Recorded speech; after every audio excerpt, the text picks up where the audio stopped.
Welcome back. Ganavi ಪತಿ ಸೂರಜ್ ಆತ್ಮಹತ್ಯೆ ಪ್ರಕರಣಕ್ಕೆ ಸಂಬಂಧಪಟ್ಟಂತೆ ಸೂರಜ್ ಮತ್ತು ಅವರ ತಾಯಿಗೆ ತಪ್ಪು ಅನ್ನೋದು ಅರಿವಾಗಿದೆ. ತಪ್ಪಿನ ಅರಿವಾದ ಬಳಿಕ ಆತ್ಮಹತ್ಯೆಯನ್ನ ಮಾಡಿಕೊಂಡಿದ್ದಾರೆ ಅಂತೇಳಿ ಬೆಂಗಳೂರಲ್ಲಿ ಗಾನವಿ ತಾಯಿ ರುಕ್ಮಿಣಿ ಹೇಳಿಕೆಯನ್ನ ಕೊಟ್ಟಿದ್ದಾರೆ.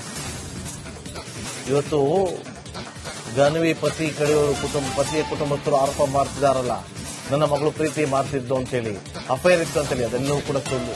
ನನ್ನ ಮಗಳು ಯಾರನ್ನೂ ಕೂಡ ಪ್ರೀತಿ ಮಾಡ್ತಾ ಇರಲಿಲ್ಲ. ಪ್ರೀತಿ ಮಾಡಿದ್ರೆ ಇವ್ರ ಜೊತೆ ಯಾಕೆ ನಾವು ಮದುವೆ ಮಾಡ್ತಾ ಇದ್ವಿ? ಬ್ಲಾಕ್ ಮೇಲ್ ಮಾಡಿ ಮನೇಲಿ ಇಟ್ಕೊಂಡಿದ್ರು. 2 ತಿಂಗಳು ಅತ್ತಿದ್ದೀನಿ ಅಮ್ಮ ಅಂತ ಹೇಳಿದ್ರು ಗೊತ್ತಾ. ಆದ್ರೂ ನಾವು ಸರಿ ಹೋಗುತ್ತೆ ಅಂತ ಅಂದ್ಕೊಂಡಿದ್ವಿ. ಅವರು ತಪ್ಪು ಮಾಡಿಲ್ಲ ಅಂದ್ರೆ ಯಾಕೆ ಹೋಗ್ತಾ ಇದ್ರು? ಸೂರಜ್ ಕುಟುಂಬಸ್ಥರು ಯಾಕೆ ಓಡಿ ಹೋಗ್ಬೇಕಿತ್ತು? ಎದುರು ನಿಂತು ಮಾತಾಡ್ಬೋದಿತ್ತಲ್ವಾ? ಹಾಗೆ ಮಾಡಿಲ್ಲ. ವರದಕ್ಷಿಣೆ ಕಿರುಕುಳದಿಂದ ನನ್ನ ಮಗಳು ಬಲಿಯಾದ ಅಂತ ಮೃತ ಗಾನವಿಯನ್ನು ನೆನೆದು ತಾಯಿ ರುಕ್ಮಿಣಿ ಕಣ್ಣೀರು ಹಾಕಿದ್ದಾರೆ. ಮೇಡಮ್, ಈಗ ನೀವು ನಿನ್ನೆ ಸಾಕಷ್ಟು ಆರೋಪ ಮಾಡಿದ್ರಿ, ಆದ್ರೆ ಇವಾಗ ನಿಮ್ಮ ಅಳಿಯ ಅವರು ಸೂಸೈಡ್ ಮಾಡ್ಕೊಂಡಿದ್ದಾರೆ. ಏನ್ ಹೇಳ್ತೀರಾ ಮೇಡಮ್ ಮಾಡ್ಕೊಂಡಿರೋದಕ್ಕೆ? ಏನ್ ಹೇಳೋದು ಸರ್, ಅವ್ರ ಅಮ್ಮ ಮಾಡಿರೋ ತಪ್ಪಿಗೆ ಮಕ್ಕಳು ಓದು. ನಮ್ಗೆ ಅವ್ರು ಸೂಸೈಡ್ ಮಾಡ್ಕೊಬೇಕು, ಅವ್ರಿಗೆ ಶಿಕ್ಷೆ ಕೊಡ್ಬೇಕಂತ ನಮ್ಮಲ್ಲಿ ಏನು ಇರ್ಲಿಲ್ಲ. ನಾವು ಅವ್ರ ಮನೆ ಹತ್ರ ತಗೊಂಡೋಗಿದ್ದು ಅವ್ರು ಮಾಡ್ಲಿ ಕಾರ್ಯ ಬಂದ್ ಅಟ್ಲೀಸ್ಟ್ ಅವಳ ಮುಖ ನೋಡ್ಲಿ ಅಂತ, ಅವಳಿಗೆ ನೆಮ್ಮದಿ ಸಿಗ್ಲಿ ಅಂತ ಕರ್ಕೊಂಡೋದ್ವಿ. ಈಗ ಅವ್ರು ಸೂಸೈಡ್ ಮಾಡ್ಕೊಂಡಿದ್ದಾರೆ ಅಂದ್ರೆ ನಾವು ಅವ್ರಿಗೆ ಆ ತರ ಶಿಕ್ಷೆ ಆಗ್ಬೇಕು ಅಂತ ನಾವೇನು ಅನ್ಕೊಂಡೇ ಇರ್ಲಿಲ್ಲ. ಅವ್ರಮ್ಮ ದನ ಪಿಶಾಚಿ, ದನ ವ್ಯಾಮೋಹ ಮೋಹಕ್ಕೆ ಮಕ್ಕಳನ್ನಿಬ್ರು ಅಮಾಯಕರನ್ನ ಬಲಿ ತಗೊಂಡ್ರು. ಇಬ್ಬರನ್ನು ತಗೊಂಡ್ಬಿಟ್ಲು. ಆದ್ರೆ ಅವ್ರ ಅಮ್ಮ ಬದುಕ್ಬೇಕು ಸರ್. ನನ್ ನೋವು ದೇವ್ರ ಹತ್ರ ಮುಟ್ಟುಬಿಟ್ಟೆ ಈ ಕೆಲಸ ಮಾಡಿದೆ. ಅವ್ರ ಅಮ್ಮ ನಂತರ ಮಗನ್ ಕಳ್ಕೊಂಡ್ ನೋವು ಅನ್ಭವಿಸ್ಬೇಕು ಅಷ್ಟೇ. ನಮ್ಗೇನಾದ್ರೂ ಮಾಡ್ಬೇಕಂತ ಯಾವತ್ತೂ ಏನು ಅನ್ಕೊಂಡಿರ್ಲಿಲ್ಲ ಅವ್ರಿಗೆ. ನನ್ ಮಗುಗೆ ನೆಮ್ಮದಿ ಸಿಗ್ಬೇಕಂತ ಅವ್ರ ಮನೆ ಹತ್ರ ಕರ್ಕೊಂಡು, ಅವಳು ತುಂಬಾ ಇಷ್ಟ ಆ ಮನೇಲಿ ಇರ್ಬೇಕು, ಗಂಡನ ಜೊತೆ ಬಾಳ್ಬೇಕು, ಬದುಕ್ಬೇಕು ಅಂತ. ಅಷ್ಟಕ್ಕೋಸ್ಕರ ತಗೊಂಡೋದ್ವಿ. ನಾವೇನಾದ್ರೂ ಮಾಡಂಗಿದ್ರೆ ಅಲ್ಲೇ ಅವ್ರ ಮನೇನ ಎಲ್ಲ ಮಾಡ್ಬೋದಿತ್ತು. ಆದ್ರೆ ಅಮಾಯಕ ಮಕ್ಕಳನ್ನ ಬಲಿ ತಗೊಂಡ್ಬಿಟ್ಲು ಮೇಡಮ್. ಆ ಆರೋಪ ಇದ್ದಿದ್ರೆ ಸರ್, ಅವ್ರು ನಮ್ಮ ಮಗಳ ಬಗ್ಗೆ ಏನಾದ್ರು ಇದ್ದಿದ್ರೆ, ಅವ್ರು ಒಳ್ಳೆಯವ್ರಾಗಿದ್ರೆ ಏನಕ್ಕೆ ತಲೆ ಮರೆಸ್ಕೊಂಡು ಓಡ್ಬೇಕಾಯ್ತು? ಪೊಲೀಸ್ ಸ್ಟೇಷನ್ ಬಂದು ಸರೆಂಡರ್ ಆಗಿ ನನ್ನ ಮಗಳ ಅಪವಾದ ಹೇಳ್ಬೋದಿತ್ತಲ್ವಾ ಅವಾಗ್ಲೇ, ಅವಳು ಈ ತರ ಮಾಡಿದಾಳೆ ಅಂತ. ಒಂದು ಕಪ್ಪು ಚುಕ್ಕೆ ನನ್ನ ಮಗಳಲ್ಲಿ ಹುಡ್ಕಕ್ ಆಗಲ್ಲ, ಪ್ರಪಂಚನೇ ಕೇಳ್ರಿ ಸರ್. ನನ್ನ ಮಗಳು ಯಾವುದೇ ಹುಡುಗನ್ನ ಒಂದು ಫ್ರೆಂಡನ್ ಮಾತಾಡಮ್ಮ ಅಟ್ಲೀಸ್ಟ್ ಅಂದ್ರೆ ನನ್ನ ಮಗು ಮಾತಾಡ್ತಾ ಇರ್ಲಿಲ್ಲ. ಅವ್ರು ಹಾಕಿರೋ ಅಪವಾದ ಸುಳ್ಳು ಸರ್. ಪ್ರಪಂಚಕ್ಕೆ ಒತ್ತಿ ಹೇಳ್ತೀನಿ, ಒಂದು ಕಪ್ಪು ಚುಕ್ಕೆ ಅವಳಲ್ಲಿ ಹುಡ್ಕಕ್ ಆಗಲ್ಲ. ಅವ್ರು ಈಗ ಅದೊಂದೇ ರೀಸನ್, ಅವ್ರಿಗೆ ಅಪವಾದ ಹಾಕ್ಬೇಕು, ನನ್ನ ಮಗು ಮೇಲೆ ಹಾಕ್ಬೇಕು, ಏನೋ ಒಂದ್ ನಮ್ಗೆ ರೀಸನ್ ಬೇಕಲ್ಲ. ಆ ತರ ಹುಡುಗನ್ನೆಲ್ಲ ಲವ್ ಮಾಡಿದ್ರೆ ನಾನೇನಕ್ಕೆ ಈ ಪಿಶಾಚಿಗಳು ಕೊಟ್ಟು ಮದುವೆ ಮಾಡ್ತಾ ಇದ್ದೆ? ಬಾಮ ನೀನ್ ಚೆನ್ನಾಗಿರು ಅಂತ. ನನ್ ಮಗು ಒಂದು ಹುಡುಗನ ಹತ್ರ ಫ್ರೆಂಡ್ಸ್ ಹತ್ರ ಮಾತಾಡಕ್ಕೆ ಏನ್ ನಿನ್ಗೆ ಅಂತ ನಾನ್ ಬೈತಾ ಇದ್ದೆ. ಆಚೆ ಹೋಗ್ತಾ ಇರ್ಲಿಲ್ಲ ಸರ್. ಇನ್ನೋಸೆಂಟ್ ಆಗಿ ಬೆಳೆಸ್ಬಿಟ್ಟಿದ್ದೆ ನಾನು ನನ್ ಮಗುನ. ಅದೊಂದೇ ನಾನು ಮಾಡಿದ್ದೆ. Welcome back. ಗಾನವಿ ಪತಿ ಸೂರಜ್ ಆತ್ಮಹತ್ಯೆ ಪ್ರಕರಣಕ್ಕೆ ಸಂಬಂಧಪಟ್ಟಂತೆ ಸೂರಜ್ ಮತ್ತು ಅವರ ತಾಯಿಗೆ ತಪ್ಪು ಅನ್ನೋದು ಅರಿವಾಗಿದೆ. ತಪ್ಪಿನ ಅರಿವಾದ ಬಳಿಕ ಆತ್ಮಹತ್ಯೆಯನ್ನ ಮಾಡಿಕೊಂಡಿದ್ದಾರೆ ಅಂತೇಳಿ ಬೆಂಗಳೂರಲ್ಲಿ ಗಾನವಿ ತಾಯಿ ರುಕ್ಮಿಣಿ ಹೇಳಿಕೆಯನ್ನ ಕೊಟ್ಟಿದ್ದಾರೆ.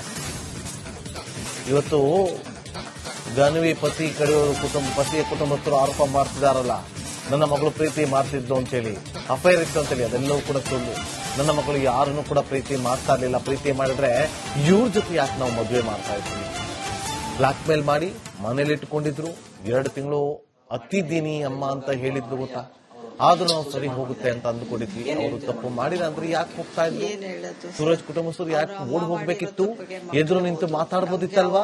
ಹಾಗೆ ಮಾಡಿಲ್ಲ. ವರದಕ್ಷಿಣೆ ಕಿರುಕುಳದಿಂದ ನನ್ನ ಮಗಳು ಬಲಿಯಾದ ಅಂತ ಮೃತ ಗಾನವಿಯನ್ನು ನೆನೆದು ತಾಯಿ ರುಕ್ಮಿಣಿ ಕಣ್ಣೀರು ಹಾಕಿದ್ದಾರೆ. ಮೇಡಮ್, ಈಗ ನೀವು ನಿನ್ನೆ ಸಾಕಷ್ಟು ಆರೋಪ ಮಾಡಿದ್ರಿ, ಆದ್ರೆ ಇವಾಗ ನಿಮ್ಮ ಅಳಿಯ ಅವರು ಸೂಸೈಡ್ ಮಾಡ್ಕೊಂಡಿದ್ದಾರೆ. ಏನ್ ಹೇಳ್ತೀರಾ ಮೇಡಮ್ ಮಾಡ್ಕೊಂಡಿರೋದಕ್ಕೆ? ಏನ್ ಹೇಳೋದು ಸರ್, ಅವ್ರ ಅಮ್ಮ ಮಾಡಿರೋ ತಪ್ಪಿಗೆ ಮಕ್ಕಳು ಓದು. ನಮ್ಗೆ ಅವ್ರು ಸೂಸೈಡ್ ಮಾಡ್ಕೊಬೇಕು, ಅವ್ರಿಗೆ ಶಿಕ್ಷೆ ಕೊಡ್ಬೇಕಂತ ನಮ್ಮಲ್ಲಿ ಏನು ಇರ್ಲಿಲ್ಲ. ನಾವು ಅವ್ರ ಮನೆ ಹತ್ರ ತಗೊಂಡೋಗಿದ್ದು ಅವ್ರು ಮಾಡ್ಲಿ ಕಾರ್ಯ ಬಂದ್ ಅಟ್ಲೀಸ್ಟ್ ಅವಳ ಮುಖ ನೋಡ್ಲಿ ಅಂತ, ಅವಳಿಗೆ ನೆಮ್ಮದಿ ಸಿಗ್ಲಿ ಅಂತ ಕರ್ಕೊಂಡೋದ್ವಿ. ಈಗ ಅವ್ರು ಸೂಸೈಡ್ ಮಾಡ್ಕೊಂಡಿದ್ದಾರೆ ಅಂದ್ರೆ ನಾವು ಅವ್ರಿಗೆ ಆ ತರ ಶಿಕ್ಷೆ ಆಗ್ಬೇಕು ಅಂತ ನಾವೇನು ಅನ್ಕೊಂಡೇ ಇರ್ಲಿಲ್ಲ.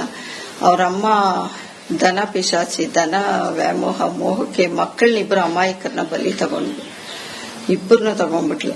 ಆದ್ರೆ ಅವ್ರ ಅಮ್ಮ ಬದುಕ್ಬೇಕು ಸರ್. ನನ್ ನೋವು ದೇವ್ರ ಹತ್ರ ಮುಟ್ಟುಬಿಟ್ಟೆ ಈ ಕೆಲಸ ಮಾಡಿದೆ. ಅವ್ರ ಅಮ್ಮ ನಂತರ ಮಗನ್ ಕಳ್ಕೊಂಡ್ ನೋವು ಅನ್ಭವಿಸ್ಬೇಕು ಅಷ್ಟೇ. ನಮ್ಗೇನಾದ್ರೂ ಮಾಡ್ಬೇಕಂತ ಯಾವತ್ತೂ ಏನು ಅನ್ಕೊಂಡಿರ್ಲಿಲ್ಲ ಅವ್ರಿಗೆ.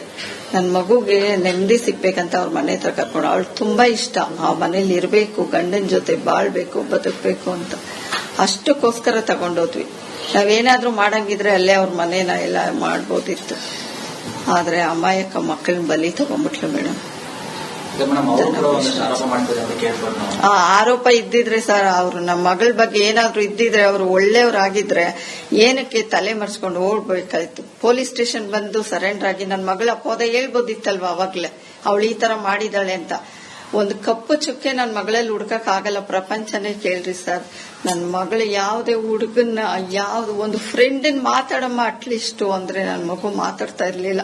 ಅವ್ರು ಹಾಕಿರೋ ಅಪವಾದ ಸುಳ್ಳು ಸರ್, ಪ್ರಪಂಚಕ್ಕೆ ಒತ್ತಿ ಒತ್ತಿ ಹೇಳ್ತೀನಿ. ಒಂದು ಕಪ್ಪು ಚುಕ್ಕೆ ಅವಳಲ್ಲಿ ಹುಡ್ಕಕ್ ಆಗಲ್ಲ. ಅವ್ರು ಈಗ ಅದೊಂದೇ ರೀಸನ್, ಅವ್ರಿಗೆ ಅಪವಾದ ಹಾಕ್ಬೇಕು, ನನ್ನ ಮಗು ಮೇಲೆ ಹಾಕ್ಬೇಕು, ಏನೋ ಒಂದ್ ನಮ್ ರೀಸನ್ ಬೇಕಲ್ಲ. ಆ ತರ ಹುಡುಗನ್ನೆಲ್ಲ ಲವ್ ಮಾಡಿದ್ರೆ ನಾನೇನಕ್ಕೆ ಈ ಪಿಶಾಚಿಗಳು ಕೊಟ್ಟು ಮದುವೆ ಮಾಡ್ತಾ ಇದ್ದೆ? ಬಾಮ ನೀನ್ ಚೆನ್ನಾಗಿರು ಅಂತ. ನನ್ ಮಗು ಒಂದು ಹುಡುಗನ ಹತ್ರ ಫ್ರೆಂಡ್ಸ್ ಹತ್ರ ಮಾತಾಡಕ್ಕೆ ಏನ್ ನಿನ್ಗೆ ಅಂತ ನಾನ್ ಬೈತಾ ಇದ್ದೆ. ಆಚೆ ಹೋಗ್ತಾ ಇರ್ಲಿಲ್ಲ ಸರ್, ಇನ್ನೋಸೆಂಟ್ ಆಗಿ ಬೆಳೆಸ್ಬಿಟ್ಟಿದ್ದೆ ನಾನು ನನ್ ಮಗುನ. ಅದೊಂದೇ ನಾನು ಮಾಡಿದ್ದು. Welcome back. ಗಾನವಿ ಪತಿ ಸೂರಜ್ ಆತ್ಮಹತ್ಯೆ ಪ್ರಕರಣಕ್ಕೆ ಸಂಬಂಧಪಟ್ಟಂತೆ ಸೂರಜ್ ಮತ್ತು ಅವರ ತಾಯಿಗೆ ತಪ್ಪು ಅನ್ನೋದು ಅರಿವಾಗಿದೆ. ತಪ್ಪಿನ ಅರಿವಾದ ಬಳಿಕ ಆತ್ಮಹತ್ಯೆಯನ್ನ ಮಾಡಿಕೊಂಡಿದ್ದಾರೆ ಅಂತೇಳಿ ಬೆಂಗಳೂರಲ್ಲಿ ಗಾನವಿ ತಾಯಿ ರುಕ್ಮಿಣಿ ಹೇಳಿಕೆಯನ್ನ ಕೊಟ್ಟಿದ್ದಾರೆ.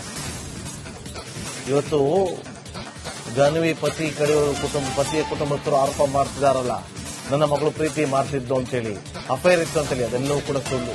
ನನ್ನ ಮಗಳಿಗೆ ಯಾರನ್ನೂ ಕೂಡ ಪ್ರೀತಿ ಮಾಡ್ತಾ ಇರಲಿಲ್ಲ. ಪ್ರೀತಿ ಮಾಡಿದ್ರೆ ಇವ್ರ ಜೊತೆ ಯಾಕೆ ನಾವು ಮದುವೆ ಮಾಡ್ತಾ ಇದ್ವಿ? ಬ್ಲಾಕ್ ಮೇಲ್ ಮಾಡಿ ಮನೇಲಿಟ್ಕೊಂಡಿದ್ರು. 2 ತಿಂಗಳು ಅತ್ತಿದ್ದೀನಿ ಅಮ್ಮ ಅಂತ ಹೇಳಿದ್ರು ಗೊತ್ತಾ. ಆದ್ರೂ ನಾವು ಸರಿ ಹೋಗುತ್ತೆ ಅಂತ ಅಂದ್ಕೊಂಡಿದ್ವಿ. ಅವರು ತಪ್ಪು ಮಾಡಿಲ್ಲ ಅಂದ್ರೆ ಯಾಕೆ ಹೋಗ್ತಾ ಇದ್ವಿ? ಸೂರಜ್ ಕುಟುಂಬಸ್ಥರು ಯಾಕೆ ಓಡಿ ಹೋಗ್ಬೇಕಿತ್ತು? ಎದುರು ನಿಂತು ಮಾತಾಡಬಹುದಿತ್ತಲ್ವಾ? ಹಾಗೆ ಮಾಡಿಲ್ಲ. ವರದಕ್ಷಿಣೆ ಕಿರುಕುಳದಿಂದ ನನ್ನ ಮಗಳು ಬಲಿಯಾದ ಅಂತ ಮೃತ ಗಾನವಿಯನ್ನು ನೆನೆದು ತಾಯಿ ರುಕ್ಮಿಣಿ ಕಣ್ಣೀರು ಹಾಕಿದ್ದಾರೆ. ಮೇಡಮ್, ಈಗ ನೀವು ನಿನ್ನೆ ಸಾಕಷ್ಟು ಆರೋಪ ಮಾಡಿದ್ರಿ, ಆದ್ರೆ ಇವಾಗ ನಿಮ್ಮ ಅಳಿಯ ಅವರು ಸೂಸೈಡ್ ಮಾಡ್ಕೊಂಡಿದ್ದಾರೆ. ಏನ್ ಹೇಳ್ತೀರಾ ಮೇಡಮ್ ಈ ತರ ಮಾಡ್ಕೊಂಡಿರೋದಕ್ಕೆ? ಏನ್ ಹೇಳೋದು ಸರ್, ಅವ್ರ ಅಮ್ಮ ಮಾಡಿರೋ ತಪ್ಪಿಗೆ ಮಕ್ಕಳು ಓದು. ನಮ್ಗೆ ಅವರು ಸೂಸೈಡ್ ಮಾಡ್ಕೊಬೇಕು, ಅವ್ರಿಗೆ ಶಿಕ್ಷೆ ಕೊಡ್ಬೇಕಂತ ನಮ್ಮಲ್ಲಿ ಏನು ಇರ್ಲಿಲ್ಲ. ನಾವು ಅವ್ರ ಮನೆ ಹತ್ರ ತಗೊಂಡೋಗಿದ್ದು ಅವ್ರು ಮಾಡ್ಲಿ ಕಾರ್ಯ ಬಂದ್ ಅಟ್ಲೀಸ್ಟ್ ಅವಳ ಮುಖ ನೋಡ್ಲಿ ಅಂತ, ಅವಳಿಗೆ ನೆಮ್ಮದಿ ಸಿಗ್ಲಿ ಅಂತ ಕರ್ಕೊಂಡೋದ್ವಿ. ಈಗ ಅವ್ರು ಸೂಸೈಡ್ ಮಾಡ್ಕೊಂಡಿದ್ದಾರೆ ಅಂದ್ರೆ ನಾವು ಅವ್ರಿಗೆ ಆ ತರ ಶಿಕ್ಷೆ ಆಗ್ಬೇಕು ಅಂತ ನಾವೇನು ಅನ್ಕೊಂಡಿರ್ಲಿಲ್ಲ. ಅವ್ರಮ್ಮ ದನ ಪಿಶಾಚಿ, ದನ ವ್ಯಾಮೋಹ ಮೋಹಕ್ಕೆ ಮಕ್ಕಳನ್ನಿಬ್ಬರು ಅಮಾಯಕರನ್ನ ಬಲಿ ತಗೊಂಡ್ರು. ಇಬ್ಬರನ್ನು ತಗೊಂಡ್ಬಿಟ್ಲು. ಆದ್ರೆ ಅವ್ರ ಅಮ್ಮ ಬದುಕ್ಬೇಕು ಸರ್. ನನ್ ನೋವು ದೇವ್ರ ಹತ್ರ ಮುಟ್ಬಿಟ್ಟೆ ಈ ಕೆಲಸ ಮಾಡಿದೆ. ಅವ್ರ ಅಮ್ಮ ನಂತರ ಮಗನ್ ಕಳ್ಕೊಂಡ್ ನೋವು ಅನ್ಭವಿಸ್ಬೇಕು ಅಷ್ಟೇ. ನಮ್ಗೇನಾದ್ರೂ ಮಾಡ್ಬೇಕಂತ ಯಾವತ್ತೂ ಏನು ಅನ್ಕೊಂಡಿರ್ಲಿಲ್ಲ ಅವ್ರಿಗೆ. ನನ್ ಮಗುಗೆ ನೆಮ್ಮದಿ ಸಿಗ್ಬೇಕಂತ ಅವ್ರ ಮನೆ ಹತ್ರ ಕರ್ಕೊಂಡು, ಅವಳು ತುಂಬಾ ಇಷ್ಟ ಆ ಮನೇಲಿ ಇರ್ಬೇಕು, ಗಂಡನ ಜೊತೆ ಬಾಳ್ಬೇಕು, ಬದುಕ್ಬೇಕು ಅಂತ. ಅಷ್ಟಕ್ಕೋಸ್ಕರ ತಗೊಂಡೋದ್ವಿ. ನಾವೇನಾದ್ರೂ ಮಾಡಂಗಿದ್ರೆ ಅಲ್ಲೇ ಅವ್ರ ಮನೇನ ಎಲ್ಲ ಮಾಡ್ಬೋದಿತ್ತು. ಆದ್ರೆ ಅಮಾಯಕ ಮಕ್ಕಳನ್ನ ಬಲಿ ತಗೊಂಡ್ಬಿಟ್ಲು ಮೇಡಮ್. ಆ ಆರೋಪ ಇದ್ದಿದ್ರೆ ಸರ್, ಅವ್ರು ನಮ್ಮ ಮಗಳ ಬಗ್ಗೆ ಏನಾದ್ರು ಇದ್ದಿದ್ರೆ, ಅವ್ರು ಒಳ್ಳೆಯವ್ರಾಗಿದ್ರೆ ಏನಕ್ಕೆ ತಲೆ ಮರೆಸ್ಕೊಂಡು ಓಡ್ಬೇಕಾಯ್ತು? ಪೊಲೀಸ್ ಸ್ಟೇಷನ್ ಬಂದು ಸರೆಂಡರ್ ಆಗಿ ನನ್ನ ಮಗಳ ಅಪವಾದ ಹೇಳ್ಬೋದಿತ್ತಲ್ವಾ ಅವಾಗ್ಲೇ, ಅವಳು ಈ ತರ ಮಾಡಿದಾಳೆ ಅಂತ. ಒಂದು ಕಪ್ಪು ಚುಕ್ಕೆ ನನ್ನ ಮಗಳಲ್ಲಿ ಹುಡ್ಕಕ್ ಆಗಲ್ಲ, ಪ್ರಪಂಚನೇ ಕೇಳ್ರಿ ಸರ್. ನನ್ನ ಮಗಳು ಯಾವುದೇ ಹುಡುಗನ್ನ ಯಾವ್ದು ಒಂದು ಫ್ರೆಂಡನ್ ಮಾತಾಡಮ್ಮ ಅಟ್ಲೀಸ್ಟ್ ಅಂದ್ರೆ ನನ್ನ ಮಗು ಮಾತಾಡ್ತಾ ಇರ್ಲಿಲ್ಲ. ಅವ್ರು ಹಾಕಿರೋ ಅಪವಾದ ಸುಳ್ಳು ಸರ್, ಪ್ರಪಂಚಕ್ಕೆ ಒತ್ತಿ ಒತ್ತಿ ಹೇಳ್ತೀನಿ. ಒಂದು ಕಪ್ಪು ಚುಕ್ಕೆ ಅವಳಲ್ಲಿ ಹುಡ್ಕಕ್ ಆಗಲ್ಲ. ಅವ್ರು ಈಗ ಅದೊಂದೇ ರೀಸನ್, ಅವ್ರಿಗೆ ಅಪವಾದ ಹಾಕ್ಬೇಕು, ನನ್ನ ಮಗು ಮೇಲೆ ಹಾಕ್ಬೇಕು, ಏನೋ ಒಂದ್ ನಮ್ ರೀಸನ್ ಬೇಕಲ್ಲ. ಆ ತರ ಹುಡುಗನ್ನೆಲ್ಲ ಲವ್ ಮಾಡಿದ್ರೆ ನಾನೇನಕ್ಕೆ ಈ ಪಿಶಾಚಿಗಳು ಕೊಟ್ಟು ಮದುವೆ ಮಾಡ್ತಾ ಇದ್ದೆ? ಬಾಮ ನೀನ್ ಚೆನ್ನಾಗಿರು ಅಂತ. ನನ್ ಮಗು ಒಂದು ಹುಡುಗನ ಹತ್ರ ಫ್ರೆಂಡ್ಸ್ ಹತ್ರ ಮಾತಾಡಕ್ಕೆ ಏನ್ ನಿನ್ಗೆ ಅಂತ ನಾನ್ ಬೈತಾ ಇದ್ದೆ. ಆಚೆ ಹೋಗ್ತಾ ಇರ್ಲಿಲ್ಲ ಸರ್, ಇನ್ನೋಸೆಂಟ್ ಆಗಿ ಬೆಳೆಸ್ಬಿಟ್ಟಿದ್ದೆ ನಾನು ನನ್ ಮಗುನ. ಅದೊಂದೇ ನಾನು ಮಾಡಿದ್ದು.